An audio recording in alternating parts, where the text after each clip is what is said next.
Hi friends, आपका स्वागत है हमारे यूट्यूब चैनल पर। आज हम आपको पढ़ाएंगे क्लास 12 मैथ के अंतर्गत प्रश्नावली 1C। आप लोगों ने पिछली प्रश्नावली देखी होंगी 1A और 1B। अगर किसी बच्चे ने नहीं देखी हैं तो उस वीडियो का लिंक डिस्क्रिप्शन में वहाँ से जाके देख लें। आज हम पढ़ेंगे संबंधों के प्रकार। संबंध कितने प्रकार के होते हैं, इसमें 1C पढ़ेंगे हम। चलो शुरू करते हैं।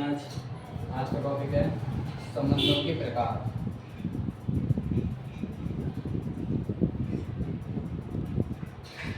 संबंधों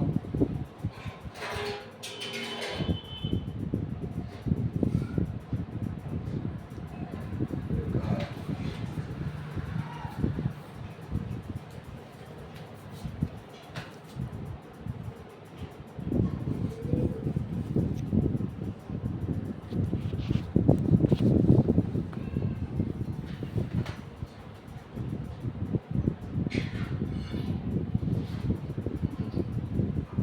संबंधों के प्रकार में आज हम पढ़ेंगे इस प्रश्नावली में सममित संबंध।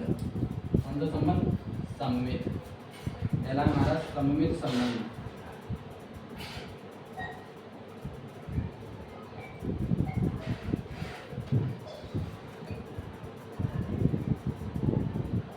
आज की वीडियो में हम सिर्फ सममित संबंध पढ़ेंगे और इसी के सवाल आएंगे प्रश्नावली 1C में। तो सममित संबंध क्या होता है? जैसे देखिए, यदि A1 A2 बिलोंग्स A, यानी कि हमारे पास एक समुच्चय A है जिसमें A1 और A2 उपस्थित हैं तथा A1 A2 बिलोंग्स R और A1 A2 हमारे रिलेशन में है, तो A2 A1 belongs to R। यदि ऐसी कंडीशन है किसी संबंध में कि A1 A2 उस संबंध से बिलोंग करते हैं और A2 A1 भी, तो ऐसी कंडीशन में हमारा संबंध सममित होता है। जैसे कि एग्जांपल समझते हैं। एग्जांपल जैसे एक संबंध हमारे पास रिलेशन है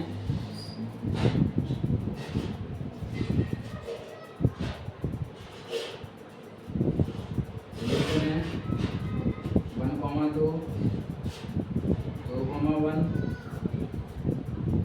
3,2 और 2,3। ये हमारे पास एक संबंध है। इसमें देखो 1 2 भी है और 2 1 भी है, यानी कि A1 का संबंध A2 से है और A2 का संबंध A1 से है। इसी तरह 3 2 और 2 3। तो ये कैसा संबंध होगा? सममित संबंध। कैसा? सममित संबंध। ये कैसा संबंध है? 1 2 A1 A2 बिलोंग और 2 A2 और A1 भी। इसी तरह दूसरा एक और है हमारे पास, जैसे 1, 2 2,3 और 2,1 और 3,2 और 1,4। बताइए ये सममित संबंध है या नहीं? तो ये सममित संबंध नहीं है। क्यों? 1 का 2 से है, 2 का 1 से भी है, 2 का 3 से है तो 3 का 2 से भी है, 1 का 4 से है लेकिन 4 का 1 से नहीं है। अगर एक भी नहीं मिलेगा तो वो संबंध हमारा सममित नहीं होगा। तो ये कैसा है? गलत। हमारा सममित संबंध नहीं है। तो यानी कि कहने का मतलब यह है कि अगर कोई x का संबंध अगर y से है तो y का संबंध भी x से होना चाहिए, वो सममित संबंध होता है। ठीक है, इसे नोट करो। फिर बढ़ते हैं आज एक्सरसाइज की तरफ। ये इसका इंट्रो।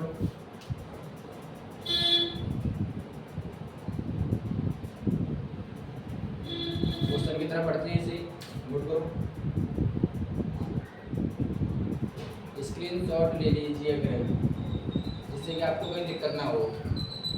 हम जैसे एक सवाल कराएं आप स्क्रीनशॉट ले लो तुरंत, फिर बाद में आप बता दें उसको।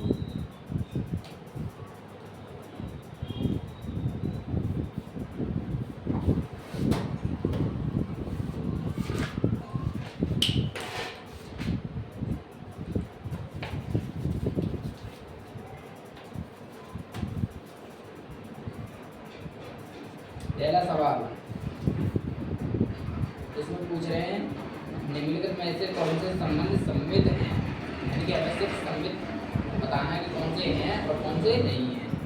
देखो पहला सवाल है क्वेश्चन नंबर 1,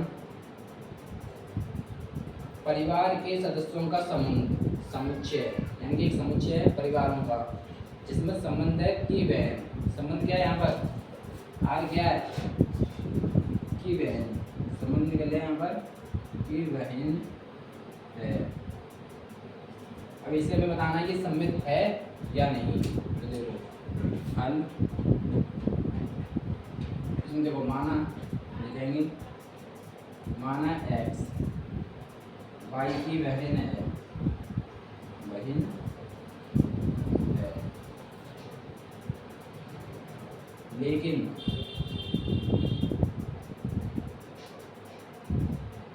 y x की बहन हो भी सकती है तो नहीं भी।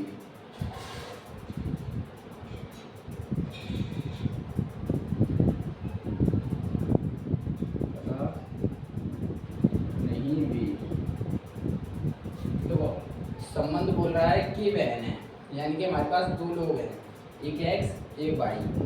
माना x y की बहन है, लेकिन ये जरूरी तो नहीं है कि y x की बहन ही हो, y भी हो सकता है।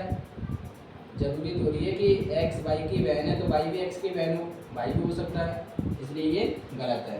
अतः यह सम्मित संबंध नहीं है।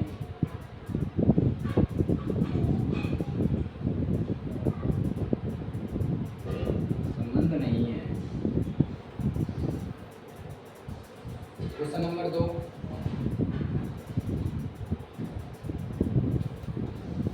समतल में स्थित सरल रेखाओं में समांतर संबंध। संबंध क्या है यहाँ पर,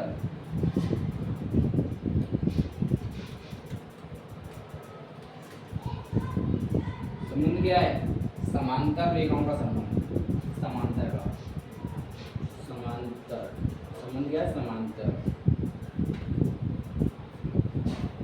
इसे करेंगे हल, माना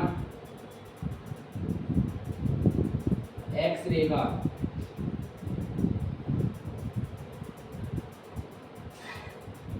y रेखा के समांतर है,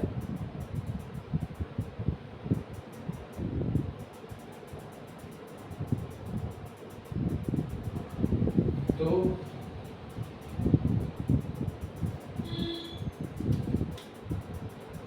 y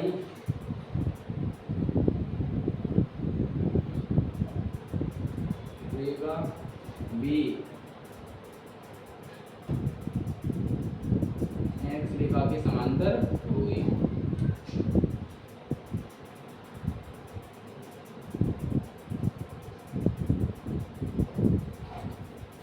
देखो एग्जाम्पल लेके समझते हैं। जैसे हमारे पास दो रेखा हैं, एक जी x रेखा और एक ये y। देखो संबंध क्या है, समांतर का। अगर x y के समांतर है यानी कि y के समान है तो y भी तो x के समान होगी ना। जब x y के समान है तो y भी x के समान होगी। अतः यह एक सममित संबंध है। अतः यह एक सममित संबंध है।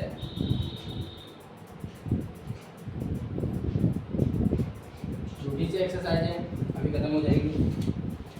नोट करो इसे, स्क्रीन शॉट लो, आगे बढ़ते हैं।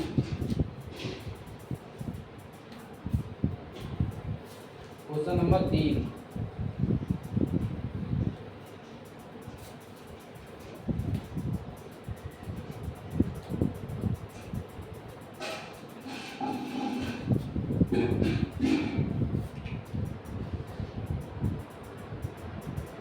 क्वेश्चन नंबर 3 है, समतल में स्थित त्रिभुजों में सर्वांगसम संबंध। संबंध क्या है यहाँ पर, आर है सर्वांगसम, सर्वांगसम। हल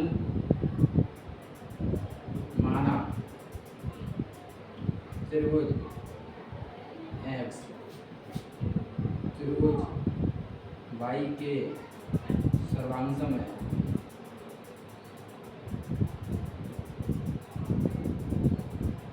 तो त्रिभुज वाई त्रिभुज एक्स के भी सर्वांगसम होगा, सर्वांगसम होगा। अगर त्रिभुज एक्स त्रिभुज वाई के सर्वांगसम है तो त्रिभुज वाई के त्रिभुज एक्स के सर्वांगसम होगा। अतः यह एक सममित संबंध है। अतः यह एक सममित संबंध है।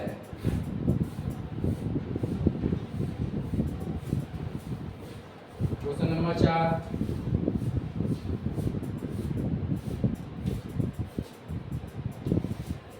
नोट करो।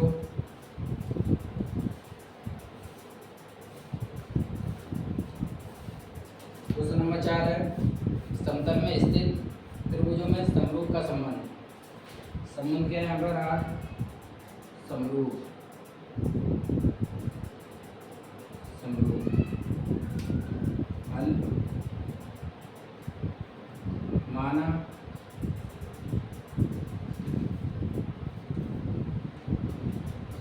त्रिभुज एक्स त्रिभुज वाई के समरूप है,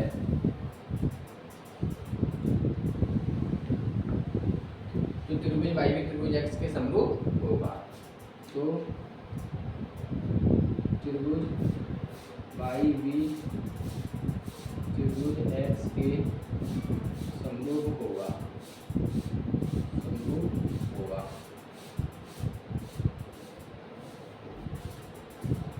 अतः यह एक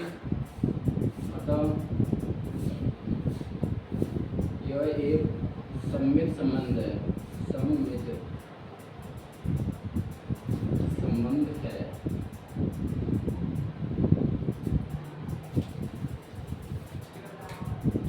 क्वेश्चन नंबर 5, पूर्णांकों के लिए संबंध का वर्ग। इसमें संबंध क्या है? वर्ग, पूर्णांकों का। आर क्या है यहाँ पर? वर्ग, वर्ग।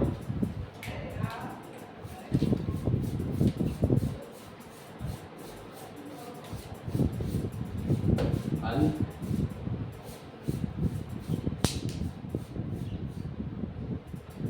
माना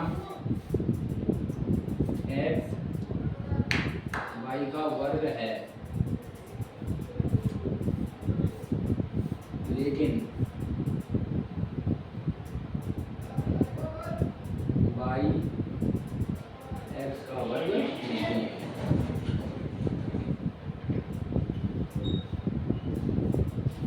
अगर एक्स वाई का वर्ग है तो जरूरी नहीं है कि वाई भी एक्स का वर्ग होगा। जैसे कि ये 4, ये 2 का वर्ग है, 2 का वर्ग है, ये 4 2 का वर्ग है, तो 2 क्या 4 का वर्ग होता है? नहीं, इसलिए सममित संबंध नहीं है। देखेंगे, अतः यह सममित सममित संबंध नहीं है।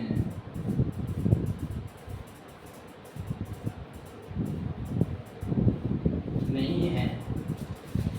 इसके लिए हम लोग आगे बढ़ते हैं। क्वेश्चन नंबर 6 बता दो इसे।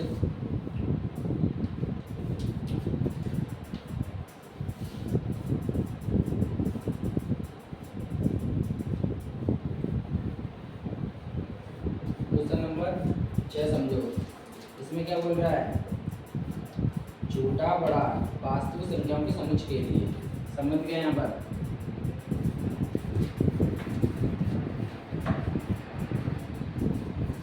क्वेश्चन नंबर 6 कंडीशन है आर छोटा बड़ा, हल माना एक्स आई से छोटा और बराबर है, छोटा या बराबर है, लेकिन y x से छोटा बराबर नहीं होगा। अगर x y से बराबर और छोटा है तो y x से छोटा बराबर नहीं होगा। बराबर तो हो सकता है लेकिन छोटा नहीं होगा, अतः यह एक सममित संबंध नहीं है। अतः यह एक सममित संबंध नहीं है।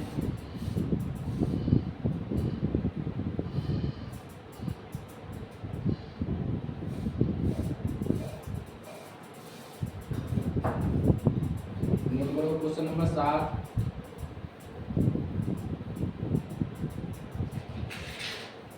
क्वेश्चन नंबर 7 देखेंगे, संग के संग नोट करें, इनकी पहले समझ लें या नोट कर लें या फिर उसको स्क्रीनशॉट ले लें, बाद में नोट करें। क्वेश्चन नंबर 7, क्वेश्चन नंबर 7 है, रिलेशन क्या है इसका? रिलेशन है a प्लस बी बराबर 25। रिलेशन क्या है इसका? a प्लस बी बराबर 25। हल माना x प्लस वाई बराबर 25 है, तो लेकिन तथा y प्लस एक्स बराबर भी 25 होगा, 25 होगा। यानी कि जैसे कि हमारे पास दो संख्या हैं, ये 15 प्लस 10। अगर 15 और 10 बराबर 25 हैं, क्या 10 और 15 25 नहीं होंगे? 10 प्लस 15 25 नहीं होंगे? होंगे। इसलिए एक सममित संबंध है। 12 13 ले लो, 12 प्लस 13 बराबर 25 है, तो 13 प्लस 12 भी तो 25 होंगे, होंगे नहीं होंगे? इसलिए एक सममित संबंध है। अतः यह एक सममित संबंध है।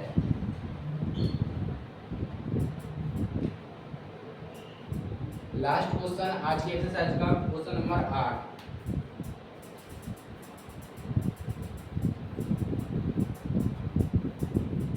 छोटी सी एक्सरसाइज है, ज्यादा कठिन भी नहीं है।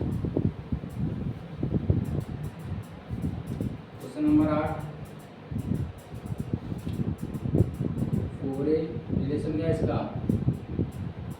4a प्लस b बराबर 25। 4a प्लस b बराबर 25। हल माना 4x प्लस y बराबर 25 है, लेकिन 4y प्लस x बराबर 25 नहीं होगा। अतः यह एक सममित संबंध नहीं है। इसे समझो एग्जाम्पल से। देखो, ये बोल रहा है 4a प्लस b बराबर 25, राइट? हमने दो संख्या चूज की, 2 प्लस 3, 2 और 3 ले ली, यहाँ पर रखो 2, 4 गुणा 2 प्लस 3 बराबर 25। देखो, कोई भी दो संख्या ले लो,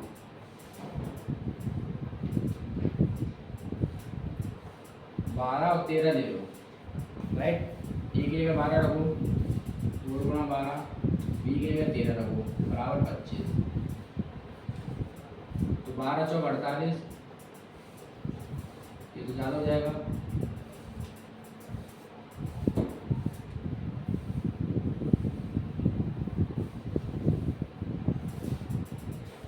तीन 13 दो, 3 और 13 देखो, 4a प्लस b बराबर 25, 4 गुणा 3 10 13 चौकी 12 10 13 बराबर 25 हो जाएंगे।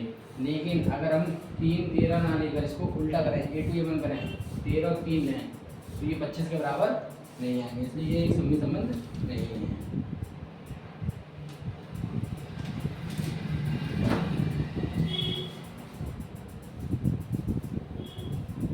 तो ये एक्सरसाइज आपकी खत्म हो गई 1 से। कल हम आपको पढ़ाएंगे आगे, इसके अगला प्रकार पढ़ाएंगे प्रकार नंबर 2 अगली एक्सरसाइज में 1D में। तो आज की वीडियो के लिए इतना ही। तो आपको ये वीडियो कैसी लगी कमेंट में ज़रूर बताएं, और आपको कुछ भी डाउट हो तो कमेंट में ज़रूर पूछें, और हमारे पढ़ाने का तरीका कैसा है ये भी बताएं। तो आज के लिए इतना ही, थैंक यू।